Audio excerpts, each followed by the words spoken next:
So this question says m negative 3 and 4 is the center of the large circle. We're talking about this.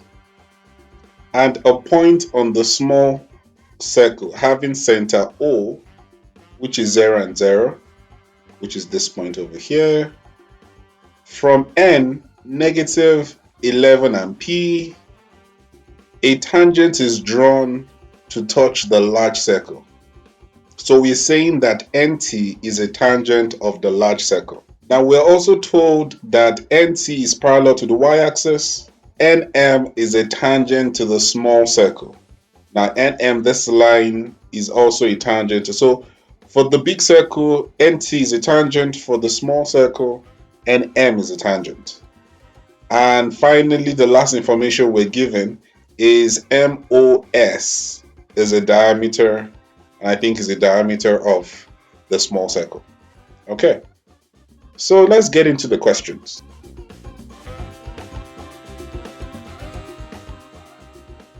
The first question here asks us to find the equation of the small circle.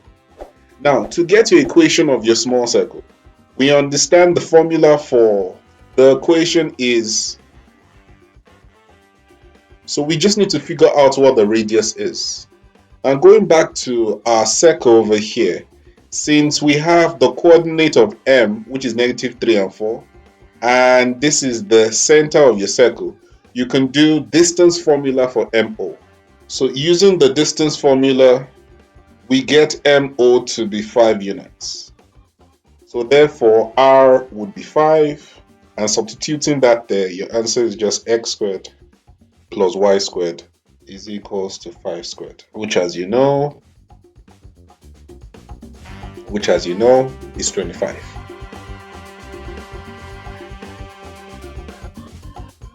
So the second question says determine the equation of the circle centered at M in the form of x minus a squared plus y minus b squared is equals to r squared. Now this is the other equation of a circle where the center doesn't necessarily need to be at the origin. It could be at any point on your Cartesian plane. We understand that M is our center of the circle, and this center of the circle is negative 3 and 4. So let's start with writing that down.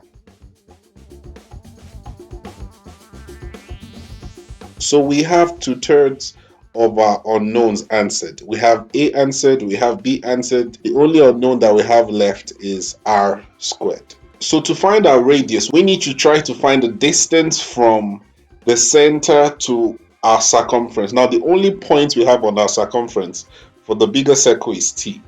So we have to take advantage of that. So this here is our radius. So since Tn is a tangent and Tm is a radius, we understand the relationship between a tangent and a radius is that they are perpendicular. Now, another property of Tn is that not only is it a tangent, it's also a parallel line to the y-axis. Whenever a line is parallel to the y-axis, we normally say that the x-coordinate is always the same. N is negative 11 and p. We understand that T would also be negative 11. Now, since your Tm is perpendicular to your Tn, Tm would be referred to as a horizontal line. And on a horizontal line, they all have the same value for y. So meaning that if m, the coordinate of y here is 4, it means that for t, the coordinate of y would also be 4. Yeah. So one thing to always remember is on vertical lines, we normally say the x coordinate remains the same throughout the duration of the line. And for horizontal line, the y coordinate, we expect them to remain the same throughout the duration of the line. The relationship between a horizontal line and a vertical line is just a 90-degree angle. Okay, so now that we have the coordinate of t, which is negative 11 and 4, and we have the coordinate of m, which is negative 3 and 4, we have 2 points, and definitely we can just get distance formula. So we're going to get the distance formula for mt. Using distance formula, empty would be 8 units. So therefore that's your radius, and the final answer can be written like this. That's it.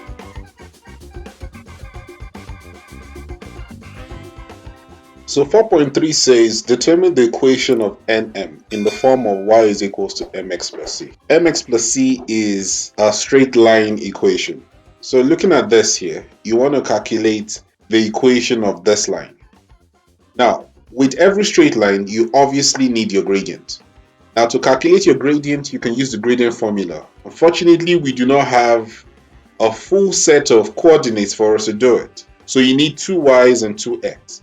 So we see that we have 1 y for r, and we don't have the y for n. So because this is unknown, the gradient formula might not work. So we need to get it through another method. Now the method we'll use is to calculate the gradient of OM.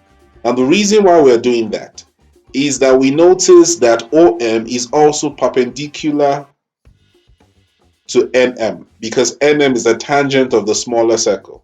So if I can get the gradient of OM, because I do have the coordinate of O, which is 0 and 0, and I have the coordinate of M, which is -3 and 4, I can use this gradient to help me figure out what the gradient of NM is.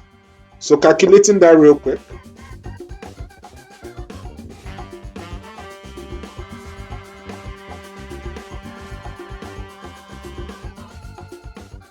So the gradient of OM is -4/3. Since OM is perpendicular to NM,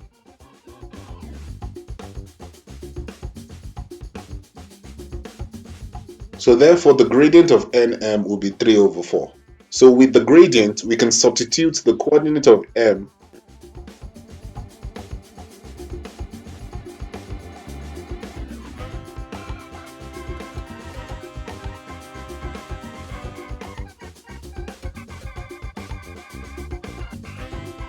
So your answer will be 3/4x plus 25/4.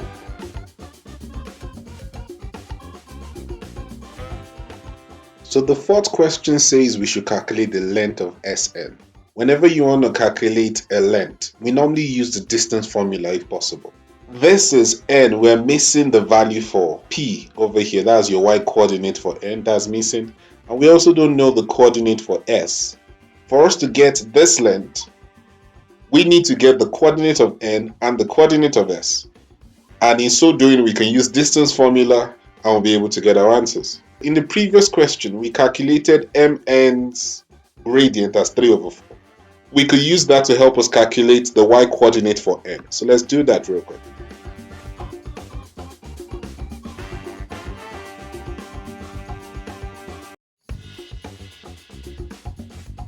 So the value for p is -2. Now, to get the coordinate of s, we understand that s is on the line ms, which is a diameter. A diameter is a line that starts from one side of your circumference to the other side of your circumference or passes through the center of the circle. Now, if that is the case, it means that the center of the circle is the midpoint of ms. So for me to get the value for s, I could use the midpoint formula to help me calculate the coordinate for s. So using that, we would get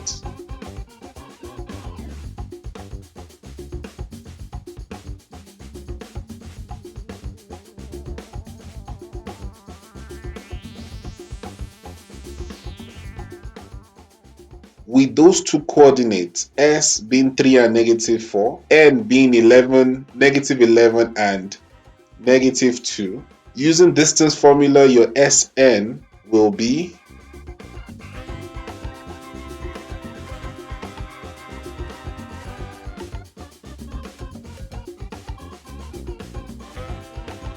and this will be the length of Sn. That's it.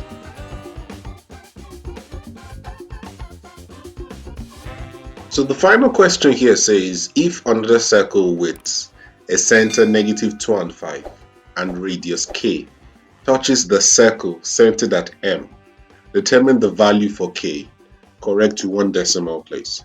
Now, before we look at our diagram, now it is very important in maths that you take notice of the words they use. This question here says the radius k touches the circle. Now, normally, whenever you have a line, a curve that touches, it literally means that it's touching at one point, which is the fancy way of saying it is a tangent. Now, let's go to the diagram real quick. This new circle, which has a center B, which is -5, -2, and 5, I can put it around here, right? So this here is -2 and 5. Now, whenever you have two circles that are touching internally, they always line up to form your radius. What I mean by that, this M and B will line up in this way. Now, the curve, I'm not going to draw the whole circle, but I'm just going to draw part of the curve. The curve of the other circle could be here, or it could be the other way around, which is just exactly a straight line there. The other part of your circle could also be there.